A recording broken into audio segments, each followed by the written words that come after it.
I've always been a fairly positive person. Despite me looking into dark things, I've always had hope for a better future, always forefront in my mind. And I have two fundamental values, and that is we all have a choice about which direction or which path we want to take. And I simplify it by saying you either choose to follow the light or you end up following the darkness. And for me, the light is everything that supports life and humanity. Anything that talks about destroying humanity or reducing the opportunities for people is the darkness.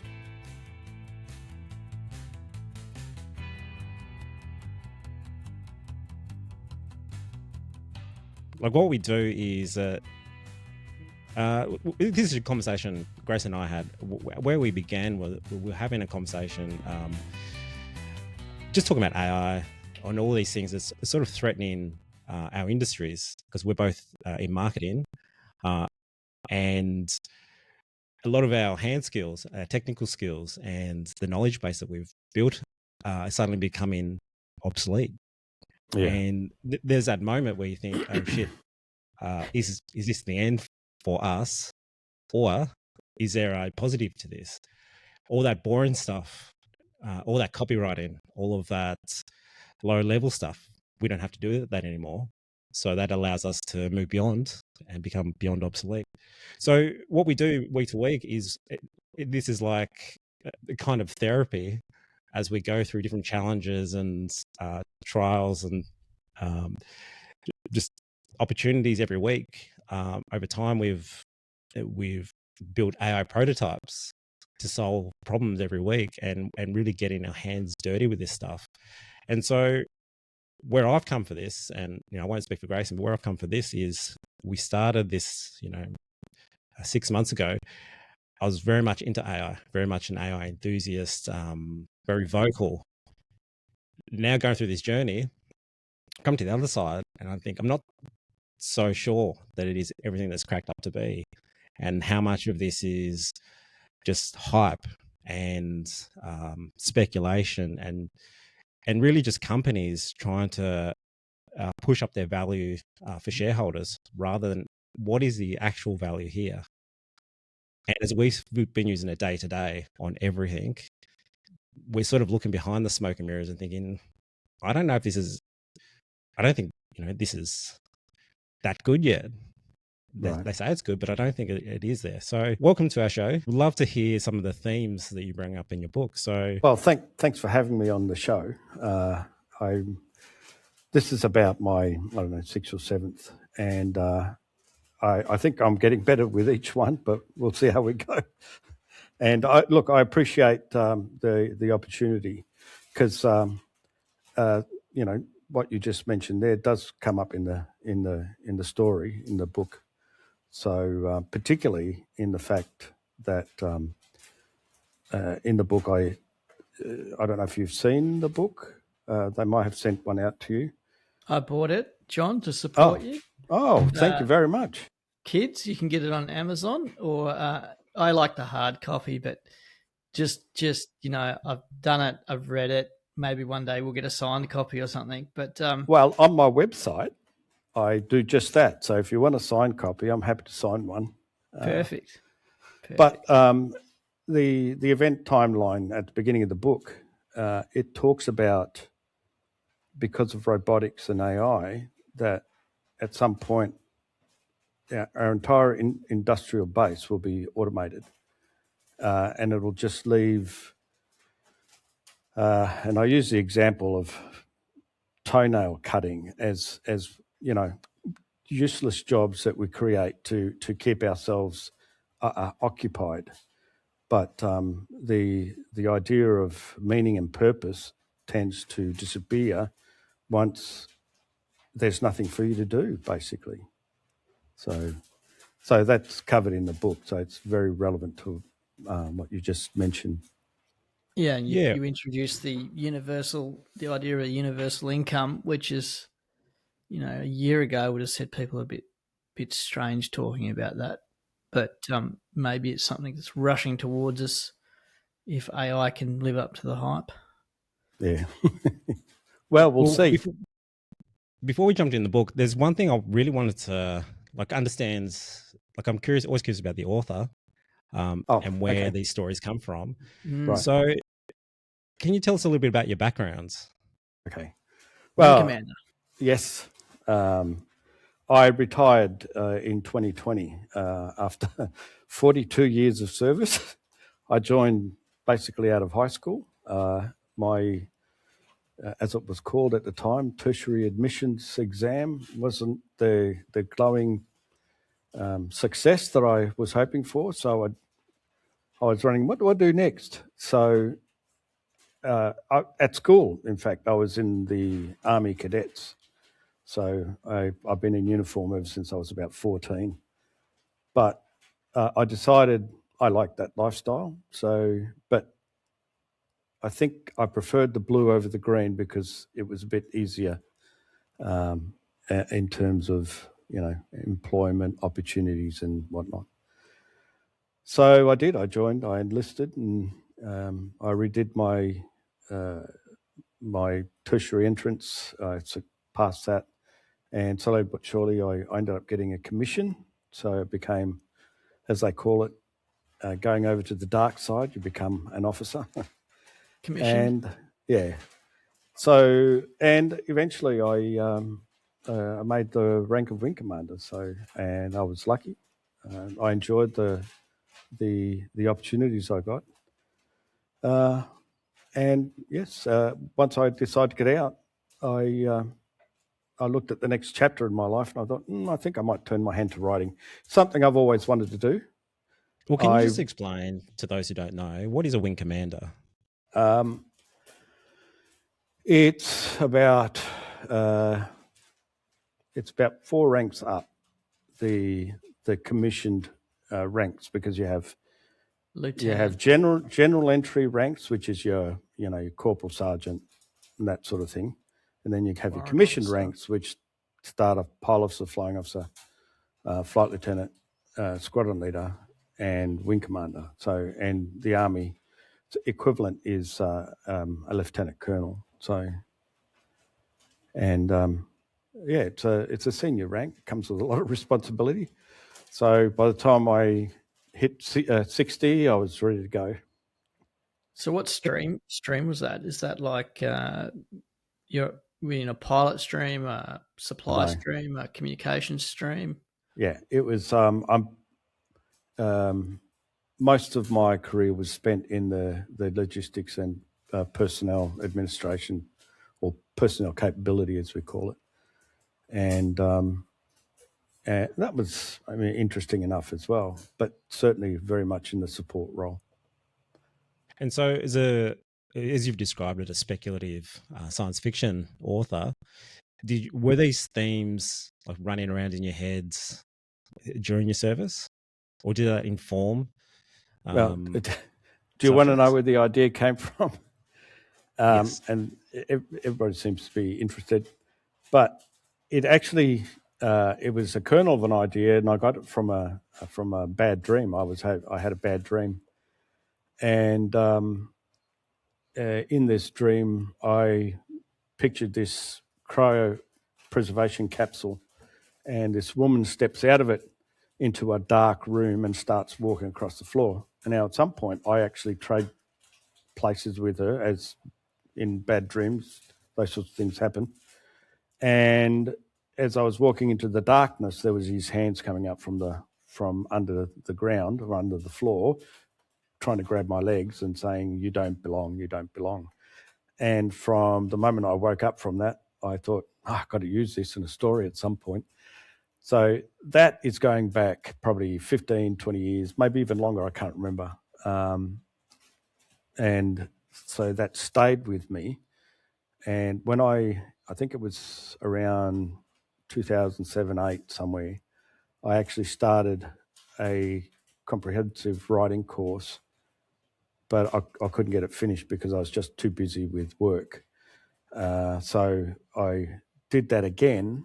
Once I retired, I actually went through the motions, because it's a mindset shift. It's because you're strategic writing and formal writing is completely different from creative writing. So it was a complete mindset change, which is why I decided to do the course. And I was starting to write straight away. So I started writing the story straight away. So just for your information, I actually came up with a lot of the ideas of what's in the book before COVID. So interesting. Yeah, it was. I had decided that there was going to be a pandemic in the story before COVID actually happened. So very fortuitous. Yeah, but then I thought, oh, geez, nobody's going to want to read it because it's all too real. Yeah. Well, like in this book, there's a clash between human ambition, technology, and especially morality. Like, did you write this as a warning or as a prediction, or just sort of holding up a mirror to popular culture? It's look, I didn't start it out to be a warning. It was just me. I've always been interested in science fiction, so I was trying to write a science fiction story. But it's interesting when I went through the process of deciding what the world is going to look like in this future period. I wasn't sure where to start. So what I did, and you can find these documents on my website, but I started with a mind map of the variables that have affected human progress over time. So big item stuff. And then from there, I actually looked at strategic forecasting and tech trends, historical cycles, to come up with, picking the most obvious, as I call them, global variables from the mind map, and extrapolate it out and see and come up with an event, right? That's how I developed the timeline. So the timeline comes from that mind map. But then once I had all the timeline, I could, again, strategic thinking. I looked at the events that functionally grouped together, and I came up with another document called the Key Variables Framework. It's a framework of these events. And it was very, very interesting. And this is when it sort of blew my mind a little bit, is I overlaid it over today's politics or geopolitics. And what came out of it was just unbelievable. It was like all the UN policies that we see now just came straight over. They fit perfectly into this framework. Elite control and one world government and all that sort of rhetoric you've heard of, I'm sure. And so I put it in the book, and but I look at the story is actually set after a very terrible period for humankind, but there's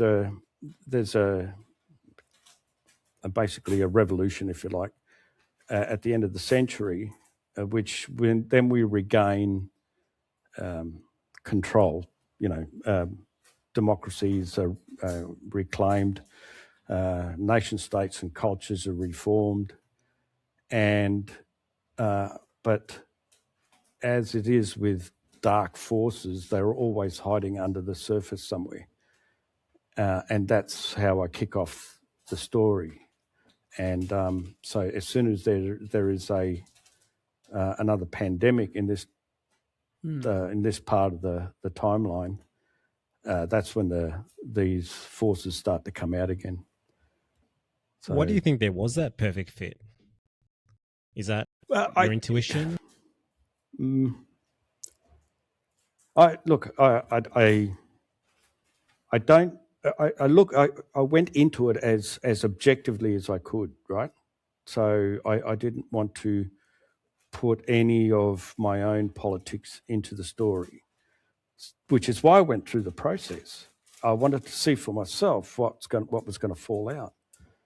And lo and behold, it was it sort of did align with some of the things I believe, and also scared me to death about some of the things that might possibly be coming. I hope it doesn't happen. It's terrifying, but anyway. Was there anything that you discovered that was new to you, like in that process? Anything new?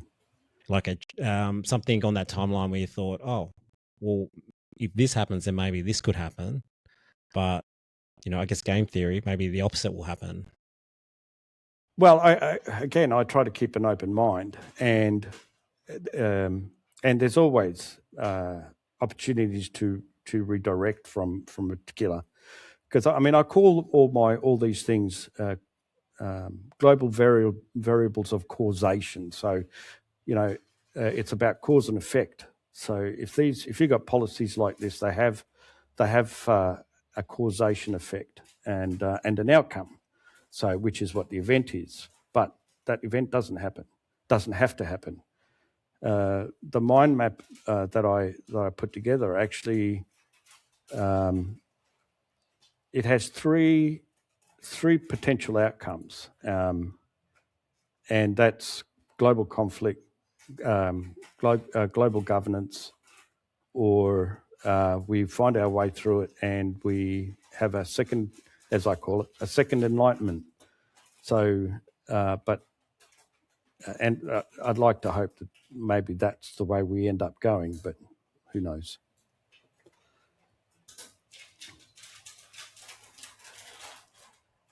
Well, I've got a question just around the pandemics, the AI governance theme that comes up. Yes. We've played around with having like AI politicians. Look, I think in this book it shows how like fear and technology are being used for control. Right. But is this a new danger, or is this just the same set of human traits expressed through new technology? So whether we had sticks and stones and spears, is that same, apex for domination control still the same as it is with, super clusters of AI intelligence? Look, everything we create can be used for nefarious purposes.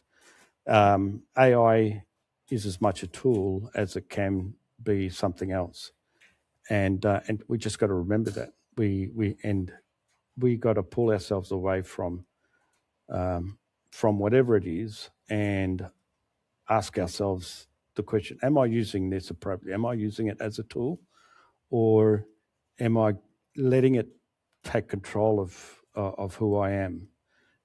In which case, then AI can then be used as a social engineering platform. And I'm sure you've heard people already saying that that's what social media does. But these are the sort of questions that fall out of it. It's a tool. It's a very good tool, and we can use it as a tool. But if it starts telling us, or making us behave a particular way, then that's when you really got to pull away and be super critical about what you're doing. And that's a really good point to bring up, AI, because when you say is that it, Yes. the software itself, or the layers of intervention and programming from focus groups and left or right wing political groups that sit on top of that as a different function? So is that just another way of like the puppet master essentially is controlling the AI, which is essentially then changing us? You'd like to think that there's an element of objectivity when people go in and do programming and create these sorts of tools. But you can't help wonder particularly when, why do we have an algorithm that forces you in a particular way? I know the answer to that. It's rhetorical, but what's the answer? It's quite easily could be somebody actually wanting you to behave a certain way or wanting you to spend your money on something, right? and they drive you. It's called behavioral nudging, right? So slowly but surely, the algorithm nudges you a particular way, and if you're not always critical with your own awareness and your own behaviours, you're going to find yourself in that space and doing exactly what you might not wanted to have done. But yeah. I think that's just like a human, it's scary. Human behavior. I've got a really local example. I'm sure we've all experienced this. If you're a parent and you talk to another parent, they'll always tell you their way of doing things is the right way. If you have like the grandparents and the in-laws, they will tell you have to do it like this. This is how we used to do it, blah, blah, blah. Mm-hmm. I guess that kind of, I think, is that just human nature? That we have these ideological values that this is how I see the world. Now I'm going to take these patterns and imprint them on you. I guess now it's happening such a broader scale. Yes, it is. The world is a much smaller place. We used to have communities which were tribal in a way, but now we have internet tribes which provide you absolutely nothing except you find yourself in this, and I'll call it an echo chamber because that's exactly what they are. And and everybody agrees with you because that's the way you're thinking, and whether you know it or not, you may have been nudged into that way of thinking. If going back in time, when we used to have a community, right, we did the same same things the same way because there was value in it. There was you would get security from the community, for example, because we shared the same values, we shared the same ideals, we looked after each other. Whereas, an internet tribe won't do that. It's just a way of thinking about a particular subject. And it's a lot more dangerous because it leaves you out in the open. And anyway, that goes down a rabbit hole I won't go down. Yeah. So you're right, it's human nature. But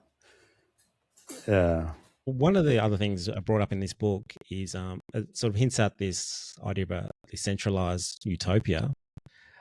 Utopia is a really interesting word because I think utopia and dystopia are a blurry line. Maybe they're the same thing. But do you believe that humanity can ever build like a moral civilization without inadvertently collapsing into control? Like essentially, isn't that what social media, like Facebook or any of those big tech companies, they all come under the auspice of this utopia, this idealized version of humanity. Yeah. But then, open up the Facebook app and it's a mess. Yeah. Is it even possible? Yeah, if all things were equal with everyone, then I think you could have a level playing field where everybody was comfortable, everybody got along, and I've always, in my past, I've been an idealist, thinking that at one point in the future we can become have a global identity and be one world, but I see that happening way too fast now, and I mean, there's a lot of opposition to it because you see that there are forces trying to drive us in a particular way, whereas a lot of other people want to keep the identity they have, right? So it's way too early to talk about a utopia where we can all get along. It's way too early for that. Maybe I like the idea of once we become a spacefaring world and we're spread out across the solar system, then perhaps we will be have one global identity, because then people who live on Mars will have a Martian identity, and people who live elsewhere might have another identity. So I think that is an evolution of how we might change over time. But to try and force that now and force us into one blob creates a lot of resistance, and I mean that I put that resistance into the book. That's a funny thing about utopia is that for it to work, we'd all have to agree on that same utopia. Yeah. It's like that that Catholic version of heaven, or like with the angels and the white and all of that. That looks horrible to me. I would hate to go to that place, but hell looks like a lot of fun actually. But yes, yeah. That's where all the fun people are. So I think that's part of the problem, and I think that's where you get like this. I guess there's like this Silicon Valley. I wouldn't know what call it, but I guess this shaping the entire world in that image of Silicon Valley.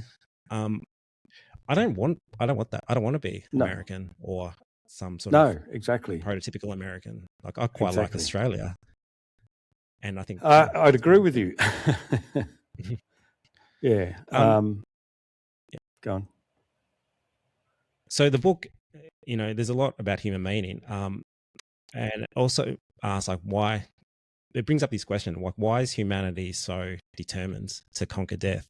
Like again, pointing back to the Silicon Valley people, I guess like the tech billionaire types that are pushing in that longevity route. There was always that sort of that theory that Walt Disney is also frozen on ice. What do you think it is? Is it just is this a rich people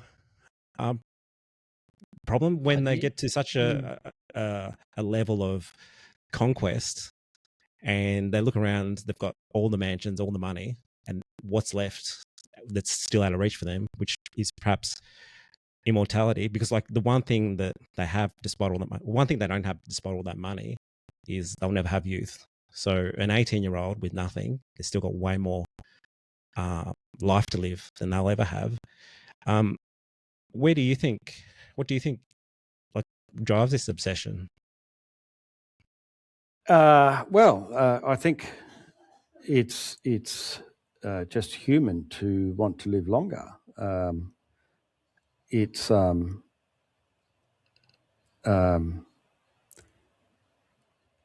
We all want to, because as you get older, and I can assure you that once you pass your 40s, it's like life speeds up for some reason, and it's like between now, because I'm 65 now, but 40 was only 25 years ago, but it feels like it's like only 10 years ago in a way.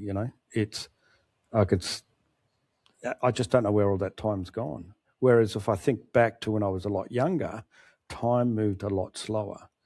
And it's just that, and I think it's also just the fact that the idea of death is so permanent, and the idea that you suddenly you're not going to exist.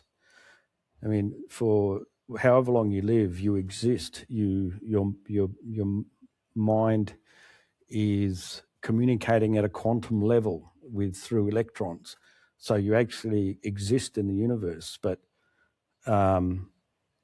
when you're dead, that's gone. Everything. It's just you, unless you believe in heaven, because then, and who knows? There is no way you can prove one thing or another, and maybe heaven is in another dimension, and you cross over as your soul leaves the body, goes through a quantum tunnel into another universe. There you go. So it's the idea of the permanency of death. I think that scares so many people, and they just want a little bit longer. I listened to Ray Kurzweil. He's an industrialist, and he talked about nanites before I even thought about the book. And he foresaw that we would be using nanites to heal and repair the body, the human body, which is where I got the idea for the resurrection of Marianne. And And I don't actually like the term resurrection. I'd rather just say reanimation, because if you freeze the body, and I mean cryonically freeze using a particular method, then the body's not going to look frozen. It's not going to look solid. It'll actually look like you're asleep.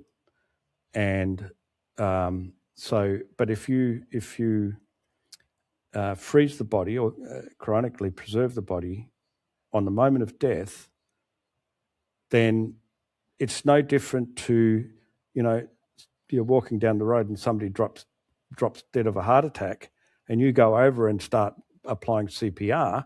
You can bring that person back, as long as it hasn't been more than, say, 2 minutes or whatever it is before the brain starts to get affected by it. So if you do that with somebody, there's absolutely no reason, if you have a way of repairing some of the diseases of age, then there's absolutely no reason why you can't bring that person back. Personally, I think unless we end up in some sort of global war or whatever, this science and technology will take us down that road. I have no doubt. I have no doubt at all. So where are we? Where are we now? Is it a case of it's like preserved fruit, and you can't really bring someone back, or is it?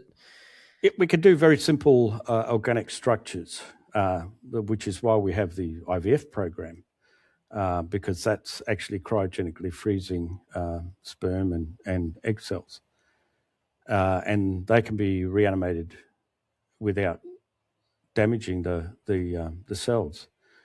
So, and I think it's going to take a while. And they're, doing my research, I did come across a lot of papers that spoke about the successes and whatnots of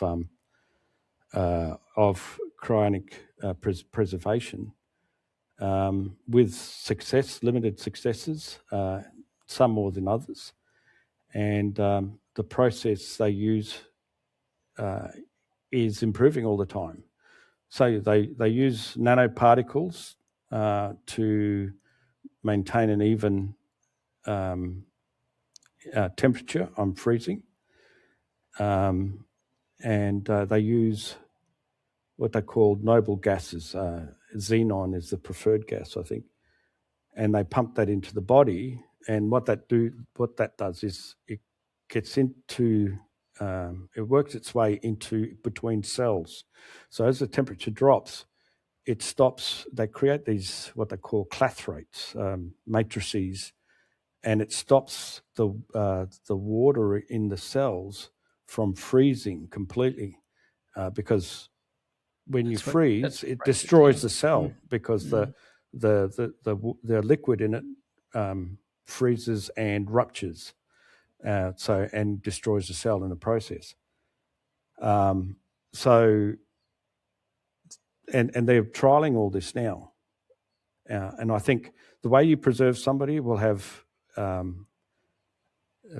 better sort of rates of success in the future.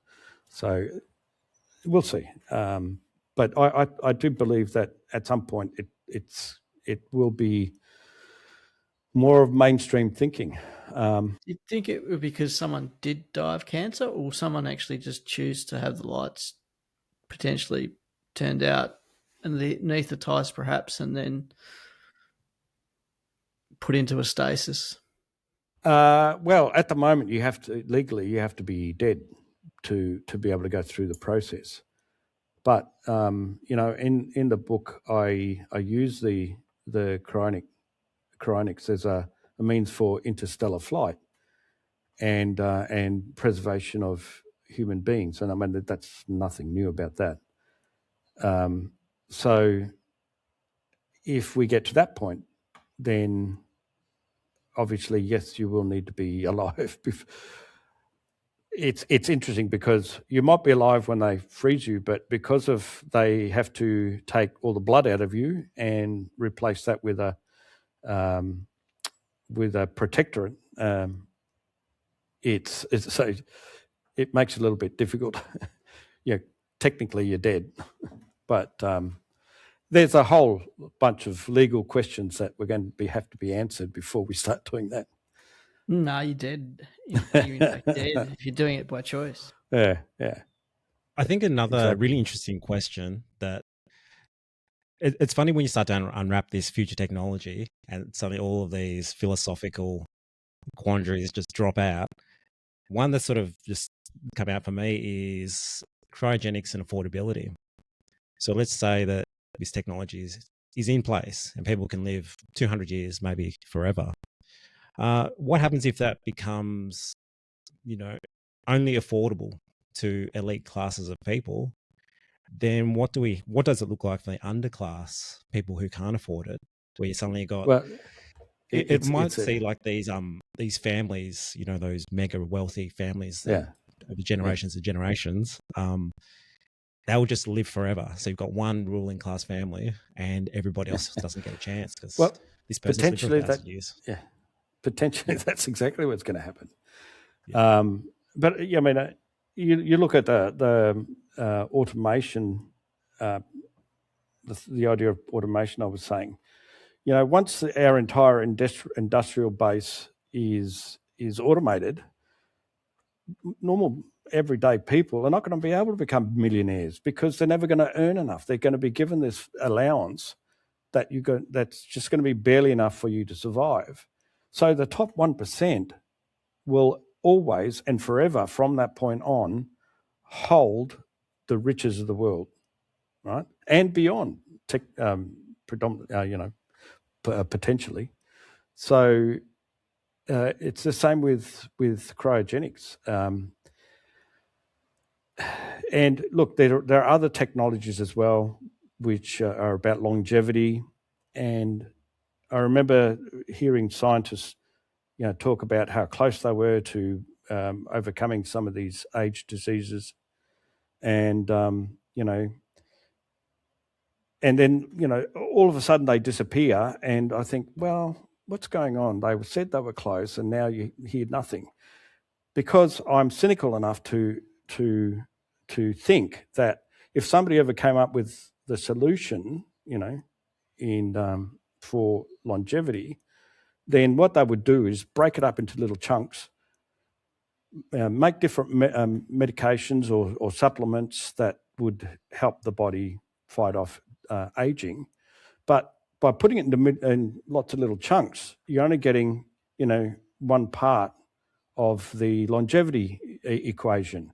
So to get them all and be able to, get full longevity benefit, you have to be a millionaire or at least very, very well off, because you need to buy all these little bits.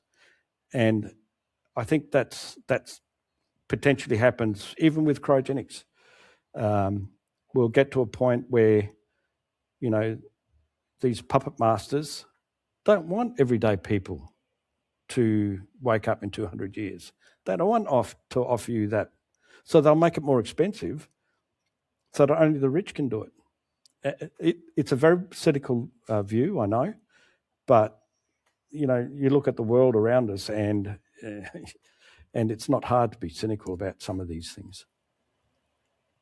What I love about humanity as a superorganism, like a collective, is that it's this mob mentality, and for some reason we become smarter as a group in some ways. So what I'm thinking of is like with AI, the current version of what we've got, it's out there, but it's really interesting that there isn't that much acceptance of it. Where we're seeing a lot of this AI content coming out. People are already sick of it. It's already, it's virtually dead now. It's really interesting. It's like, what is that forcing function inside of us as a collective where we're all saying, no, this is not what we want. No one's actually decided. No one's sitting down having meetings saying, okay, we don't agree that this AI is what we're interested in. But seems to be something ticking inside of us individually and us as a collective that says, yes, this is ingrained in us as much as going outside, fresh air, and reaping the benefits of the sun. do you think some of this technology that you propose and these routes, does humanity, in the sense of just nature expressed through humans, do we just find a way? Like, do we already know what we want to do, and we don't really need to think about it individually? It's going to happen. So AI may not get adopted. Cryogenics might not get adopted. Well, it's always possible, because we're always coming up with new and novel ways of entertaining ourselves or solving problems. So it just, it depends on what we invent next. I think a lot of resistance about AI is because of its potential to do harm as much as its potential to help us, and a lot of people are scared of it, so they're resistant to it, and maybe they're right to be so. I don't know. Which is why I said before, it's really important that you always take a step back and be critical of what you're doing and how you're doing it, and ask yourself the question: is this what I want? Mm-hmm. Otherwise, you're going to be led down a garden path. So maybe we'll find some other tools or some other technologies that will take us in a different direction. Hey, I'm all for that. That's fine. But and perhaps we're just at that. Sorry, go on. You go. Well, maybe we're just at that beginning part. It's a little bit like, the start of electricity, when it's the debate between AC versus DC. The electric chair used as a symbol of that's not the correct way. Are we just in that kind of stage where, hey, everything looks sharp and pointy from all sides, but eventually, 100 years later, how often do you go down the street and notice the power lines? You only notice the power when there's a blackout. Well, that's true. Yeah. Look, which is exactly why I did the mind map, because there is a myriad of things that have influenced human progress, and there's the arrow of causation can go in multiple directions. I do believe on cause and effect, though. So the choices we make today will have an impact on our future options and directions. The mind map, if you have a look at it, you can see that there's lots of different ways you can go in, and perhaps it will, but to me at the moment, it's all focused in the wrong direction, and as I said earlier, I hope I'm wrong. You created a very benevolent AI tool in Holly. Yes. But there's more to the story, so you got to read the next book. Keep on, he says. Keep on. Okay. Holly seems to be evolving, but yes, are you setting your kind of vision for AI in those terms, where it's going to go there? And can you give us a hint to what that model might look like, given where Holly goes? I think what I was trying to show is how fantastic a tool AI can become, because, I mean, in a medical circumstance like I have in the book, she incorporates microscopy and electron microscopes, and she can delve down into the human body at a microcellular level, so at a molecular level almost, and so that just demonstrates how fantastic a tool AI can become. Michelle's, the doctor's relationship with Holly, is an example of how close I think we will allow ourselves to become to AI.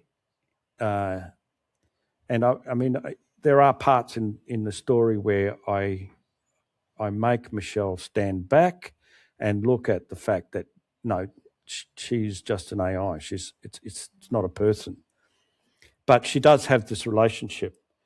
But moving along, Holly does change, and there is a reason for that change. I mean, a lot of people say that, we may come up with a way of creating synthetic consciousness, and that may be so. I can't say for sure whether that will happen or not, but I don't necessarily like that idea, because I think biological consciousness is far more complex and has a very fundamentally different relationship with our quantum states. So than something that's synthetic and has been manufactured. So I didn't want to go down that route, which is why once you read the coming stories, you will see how she changes, and why she changes in that respect. I hope I answered your question. Yeah, no, I'm looking forward to Mars. So, interesting that she changes, and you talk about that nano level, and again that idea of around AI, but there was mention of bionic implants. What do you see of that type of technology? We see Elon Musk playing with that for different reasons. Are you talking about like the Neuralinks, links into the brain? Yeah, I think his name was Gary. I called him the implant guy in my head. He turns up at the coffee store and seems to be tweaking, I think was the yeah. It's mentioned in the timeline for a very specific purpose, because I think the idea of creating Neuralinks to help people on a medical basis, like to help them walk again or see again, is fantastic. I think we should investigate that. And but it has a dark side. I think it has a dark side where, and again, there's an event further down in the timeline where there is I think I call it the mind hack murders, where it's somebody hacks into the brain through this link and creates or makes the person more have psychotic episodes, and because they suddenly lose their sense of reality, or they're injected with ideas that they believe as theirs, but it's been manipulated through the link into their consciousness. So I think that's a particular dark side that may happen, may not happen, but I just wanted to bring that out as a possibility. There is a lot of dark elements dark forces at work in the story, and by the third installment of the book, it'll all work back into and have a very you'll see how it actually evolved and became what it is. It's Do you think there is a little Michelle? Sorry, feel. No, you're right. Do you think Michelle's defiance, does this represent like progress, or is this that moral danger? Is this that kind of idea where realistically there are no bad people? There are just, everybody's got a different way of doing things, and the outcome becomes the outcome. Is Michelle good or bad? She has experienced a lot of trauma, right? So she really is a hardened idealist, and she wants to save lives, and she wants hope for people, and she can't see that because she's been manipulated ever since she loses her parents, and which is why she runs away and lives on the streets until the pandemic. But she wants an out from this malevolence. So I don't think she has done bad things, and she is not a liked person at the beginning of the book because she keeps to herself. She trusts no one, but that's who she is because of her past. and so she's not intentionally out to hurt anybody. And obviously, as the stories go, she actually grows a lot into a better person. Well, I'd like to think so anyway. You contrast that very well with, I don't know how you pronounce it, but ACID. I call it the World Health Organization on the other side. ACID. I just call it ACID. I thought it was very appropriate. So it's the agency against, what is it? And now I've lost it. It's the Agency Against the Spread of Infectious Diseases Organisation. Yeah, so it was just, it was designed, their name was designed specifically to show that they're not a good organisation, and there's a nefarious element to them. So with their lack of regard for life, there's a scene, spoiler alert, kids, but the robotic police, for lack of a better term, take a life, and it's illustrated as a very symptomatic thing that happens quite frequently over time and in her time. This disregard for life, do you see that there's some sort of political consequence of the system built? Well, what I wanted to show was the fact that if you have people that, let's say, end up with global governance, and there's a bunch of unelected people making decisions, and the entire population, except for a handful of people, are on benefits, you're going to quickly, these people are going to quickly see the populace as just parasites, leeches. And for them, it's going to be easy to say, we don't want any more of these people. There's too many people anyway. So I've created on my website, I have a conversation with Holly. I make a link and I have a conversation with Holly. And in there, she describes that when they're in power, these people decide it's a policy that for everybody else, it's a 2 strikes, you're out. The first time you do something wrong, they sterilise you. The second time you do something wrong, you're aborted from society. Simple as that. And I specifically use that term, aborted from society, because that's the way they think. And I guess at that point, you've really got to ask, well, what is the mechanism of society at that point? Like, have we moved from free will, moved beyond determinism to just, is it that age-old story? Like, I guess the Matrix is an example of that we are just caged battery hens. If so, for what purpose? Like, what are these golden eggs that we're laying? Is it just data being sold off to other companies? Is that essentially like what we've become? Yes. There's a lot in that question, and I do agree that, and that, which is why we get sold an idea and then tried to convinced to go a certain direction, to spend our money on a particular thing. I mean, I'd like to believe that we can. I think we need to take a step back, because it's so convoluted and there's so many agendas out there from different people, that we are all being forced into one blob, if you like. That's what I see the forces pushing us towards. They want us to act a certain way. They want us to buy certain things. We can't do this and we can't do that.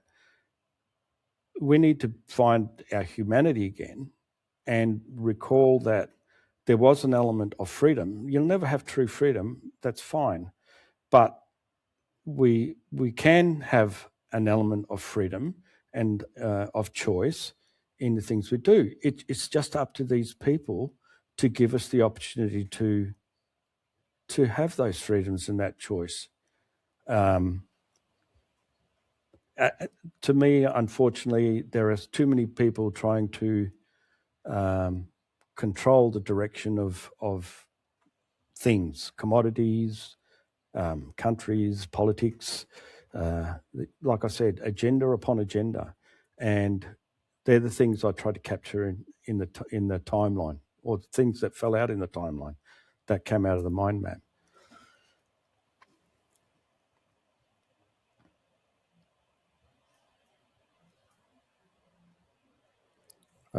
You've gone silent. It's a lot to take in. It is. It is. That what is the disreparative forces that you talk about there? Mm-hmm. Is that a result of our freedoms, or are you proposing that something more sinister is, in a way, coming along and trying to funnel us down that one-way path?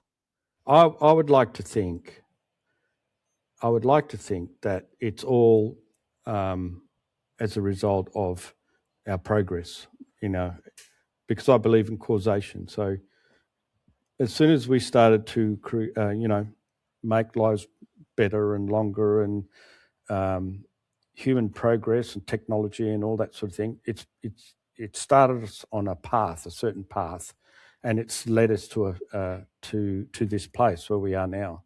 I'd like to believe that, but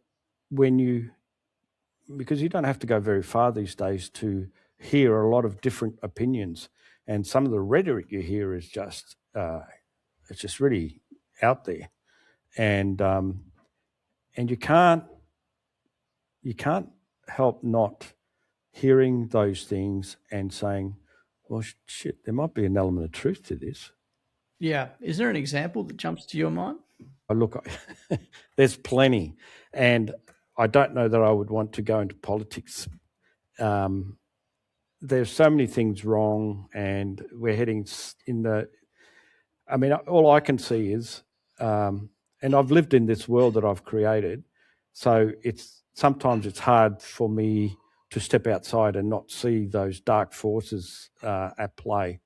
So, I'd rather not get into that, because there are plenty of examples. You talk about a global accord, which I think sets out, in my mind, some freedoms for humanity.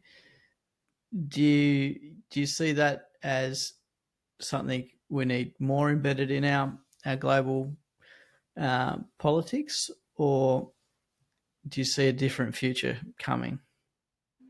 I'd like to think that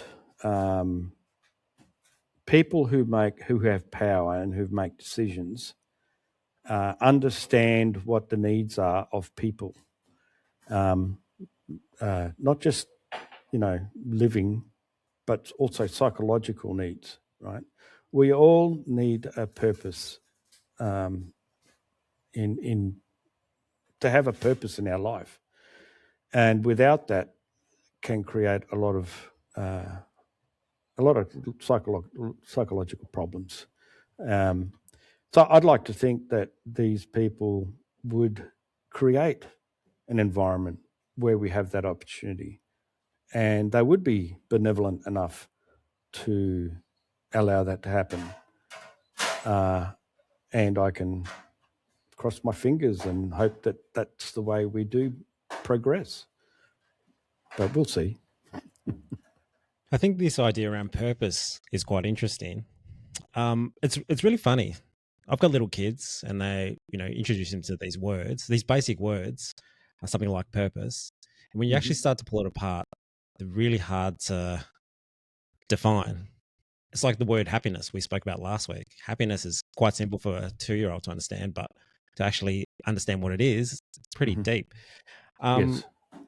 Because it means something different for most people. That's why. Well, here's like the question around purpose is that, let's say I like to go through a drive-through and get a Big Mac. Well, I don't like Big Macs, but you get the analogy, metaphor. It's an example. Hungry Jacks is actually what I prefer. Okay, yeah, much better. But when I go through there, I don't know necessarily if the 35-year-old serving me I don't know if that's their purpose, but it's a task that gives them income. I work with people in a big industrial place. Some of them love it. That's their career. But some of the people who are just sort of, just there to be there, they hate it, but they serve a function. So like, where does that purpose versus function versus this is my career versus this is, I just got to pay the bills and I have to do this? Well, there are your existential needs, right? They're the first things you've got to think about. That's why it's always been a case where when you leave home, you go out and start building your own life. You do what you need to do to make your life stable. So, by make sure you've got a shelter and make sure you've got food and water and all those sorts of things. But beyond that is, purpose at its most fundamental level is to ensure you exist. So it's encoded into our DNA. Live. I must stay alive. That's just an innate need. But but as you fill those basic fundamentals, the idea of purpose becomes a higher and higher level of necessity. So as you mature and become more stable, and you experience things that affect you in your life, your sense of who you are and what your purpose is changes. So it evolves as you get older. And I'll give you my example. I loved every minute of being in the military. Right? I felt that's who I was meant to be during my working years, but I never felt like it was. I felt it was like a means to an end. There was something else waiting for me. And I'd like to think that perhaps writing is that purpose, because so far I've enjoyed every minute of it. I find it very fulfilling. So there's an example. Yeah, well explained. So like the story continually returns to this question, like if death is defeated, what gives life meaning? So like one of the things you pointed out earlier was talking about being in your 40, then suddenly 20 years later and it happens just like that. Is that because we're measuring everything that there is a clear-cut ending? There is, this does finish, so that 60 years, that 40 years has value because it will be over. Do we lose that value? No. Well, I think it's got. I've always thought of one of the reasons why we experience life faster is because with every year that goes past, the fraction a year is of your life gets smaller and smaller and smaller. So, I'm at a point where 1 year is 1/65th of my life, whereas when I was 10 or 15, it was only 1/10 of my life, or 1/15th. So a year seemed like a really long period of time, whereas now, and as I get older, it's just moving faster and faster because the idea of a year is getting smaller and smaller.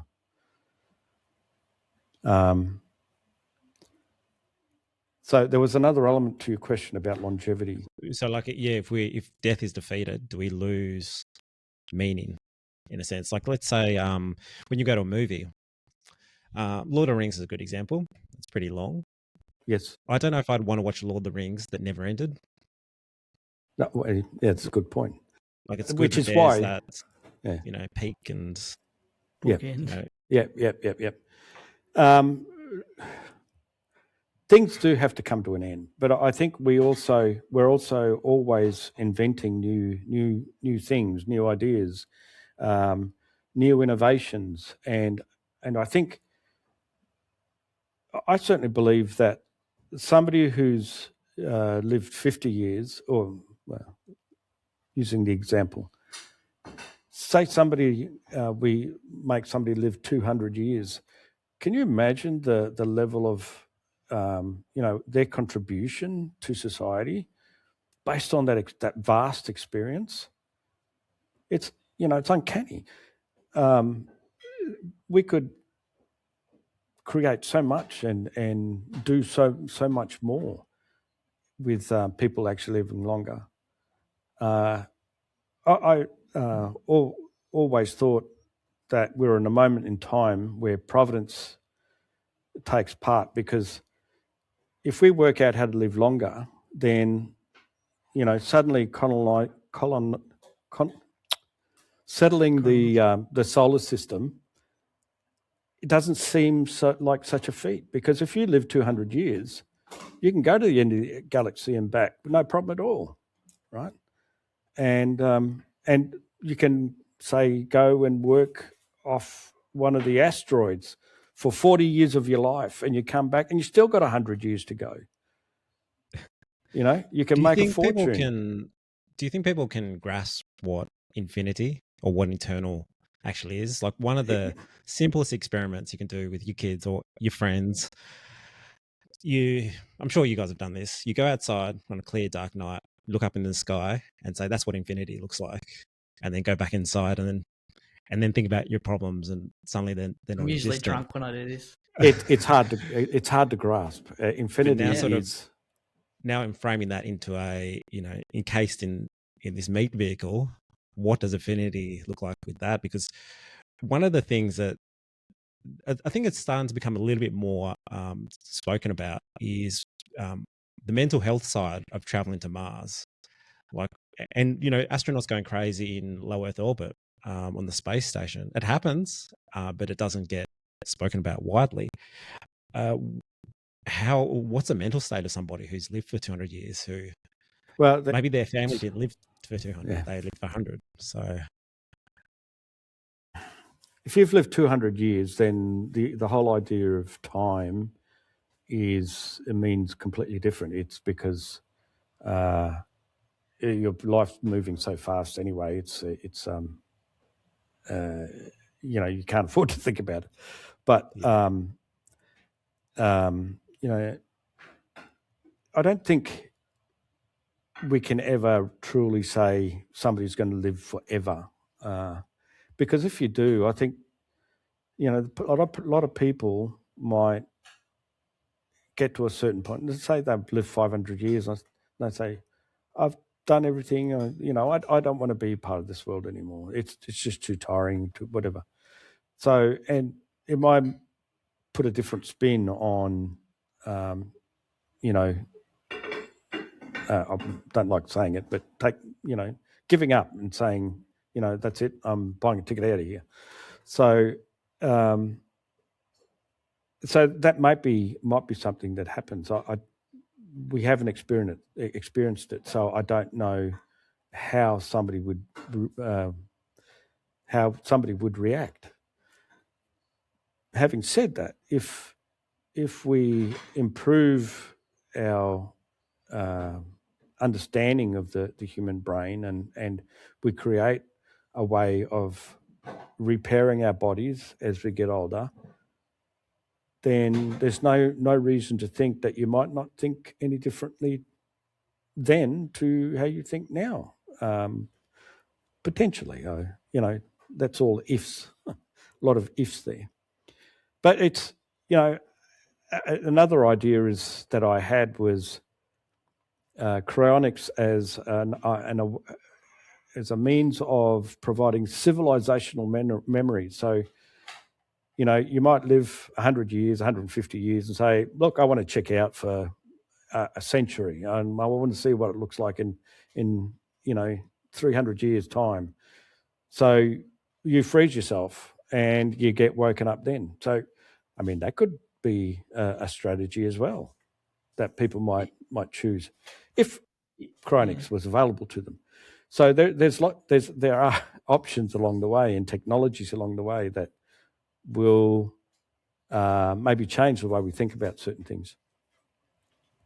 So if you've got all this new spare time all your base needs are taken care of, what would a new Renaissance look like? What would a new Enlightenment age look like to you in your mind? And particularly given that you've experienced having a job and then maybe reframing your purpose. Well, the whole idea of living and working would change dramatically. I mean, we've already seen a lot of changes the way younger people think about work. Using your earlier example, about you go to work and people growing up in the 50s and 60s and even when I grew up, people were forced to get a job and a lot of people hated it, the whole drudgery of 9 to 5. But if we lived so much longer, then people might say, well, I'm going to do this or that, or I'm going to study for 20 years, and then I'm going to go.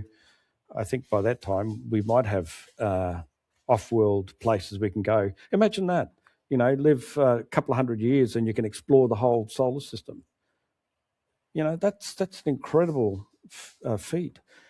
I think, I guess though, like a good example of this. Sorry to interrupt, but I think a good example of this is like when a couple of 100 years ago, when they lived to their 30s and 40s, life had a very short time frame. They must look at our life. Well, if they were to look at our lives now, yes, they say, "Well, you get double what I get."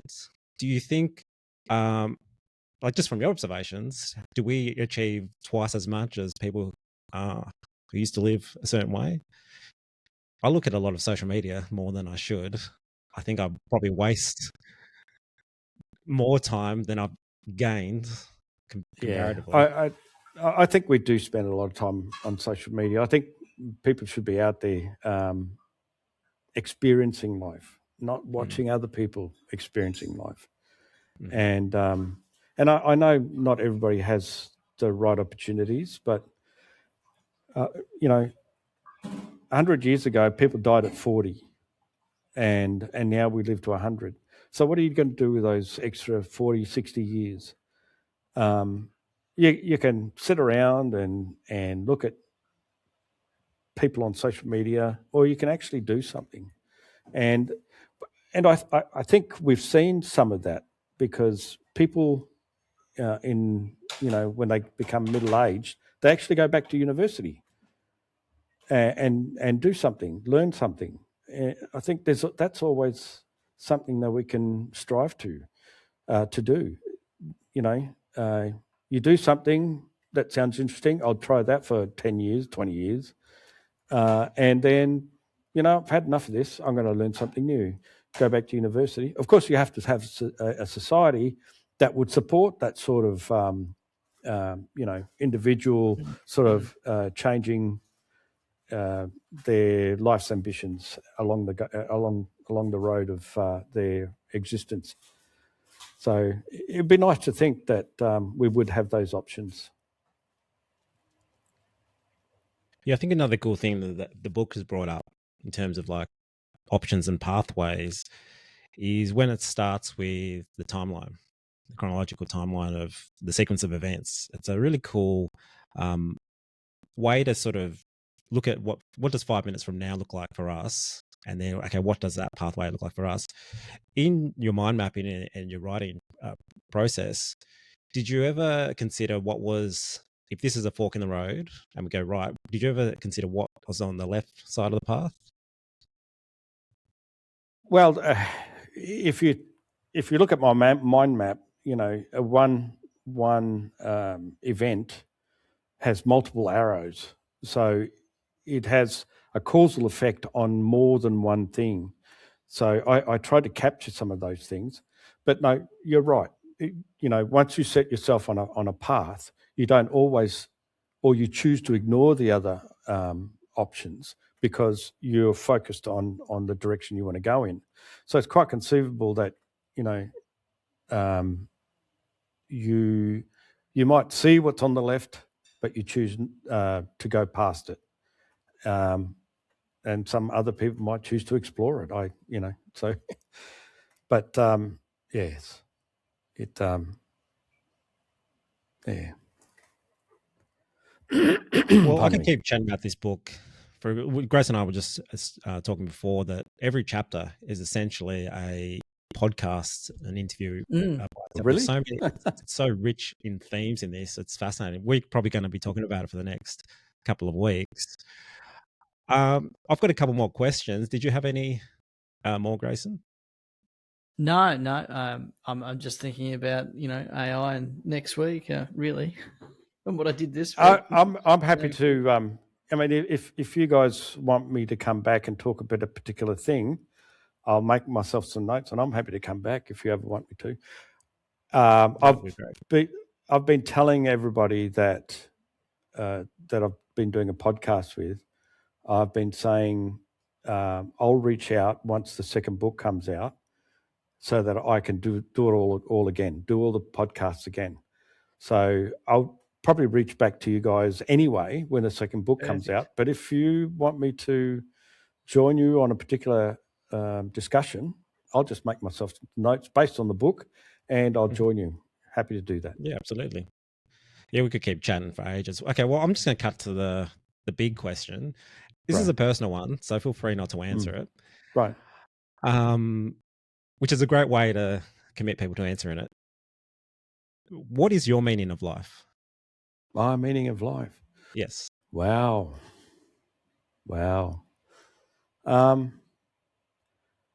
I think I've always been a fairly positive person, despite me looking into dark things. I've always had hope and for a better future always forefront in my mind. And I have two fundamental values, certainly in my life, and that is we all have a choice about which direction or which path we want to take. And I simplify it by saying you either choose to follow the light or you end up following the darkness. And for me, the light is everything that supports life and humanity. Anything that talks about destroying humanity or reducing the opportunities for people is the darkness. So for me, life is about following the light and doing the right thing, and always hoping for the best, not just for myself but for humanity itself. And that's complicated. Beautifully said. And I think that's pretty much like sort of sums up, with all these technologies and all of these controlling interests pushing and pulling either way. I think the only tool that we really have as individuals is exactly what you just said, is just following that light. Yeah. The choice of getting sucked into these tools and being manipulated by them versus just turning off the phone and going outside for a walk or just connecting with your family. It's just those simple choices made across. Well, here's a final follow-up question. How do you spread that simplicity? How do you spread it? Well, I think you covered it yourself then. I think the most important people in your life are the people around you, right? The people you share your existence with. They're the most important people in your life. You should be helping them as much as they want to help you. And, if you spend your life ignoring the people around you and just focused on what's happening in social media, then you're not living and you're not sharing your existence. And I think that's what it is. We have to share our existence so that we can all find the better value in all of us and focus all of us in the right direction. Because we all impact on each other, right? You have a bad day and you accidentally bump into somebody, then you pass on that negative energy. And so I think if everybody had a better outlook, and it's easier said than done, because you have bad days and you have good days. But on the whole, if you focus on being more positive, and I think sharing your existence with the people around you does help you stay more positive in general, right? And I know we oversimplify some of these things because life can be very, very difficult and very harsh. But we always have to stay focused on the light. And I think, and part of that is to always share with the people around you. Nice. Thank you for your art. It's a good read, people. So can highly recommend. Right. Thank you. The whole point of writing the book was creating an interesting story that people could enjoy and take away something from. And I've got I don't know how much time you have got left, but I've got just a small paragraph I want to read of what I want people to take away from the book, if you don't mind me reading it. Yeah, love to hear. Go ahead. Right. So I'd like the readers to think of Cryonic Dreams Awakening as more than just a tale of scientific discovery or political intrigue. I would like them to meditate on what it means to have a past, how that may have shaped who they are today, and how that identity has given them meaning and purpose. I want them to meditate on a world determined to take that away from them, to rewrite meaning itself. I hope the story challenges them to reflect on the nature of power, the responsibilities of progress, and the capacity of individuals to stand up against systems that seek to control them. And it doesn't matter how what that system looks like, because your social media, whether you like it or not, is controlling you. Spot on. I think we picked up almost all of those themes in our reading. So excellent. I think you might have succeeded in your objective there, and your almost experiment on us. Oh, okay. Well, as a first book, I take that. It's been great, and there's a lifetime of experience, I think, in writing it, and I hope people enjoy it.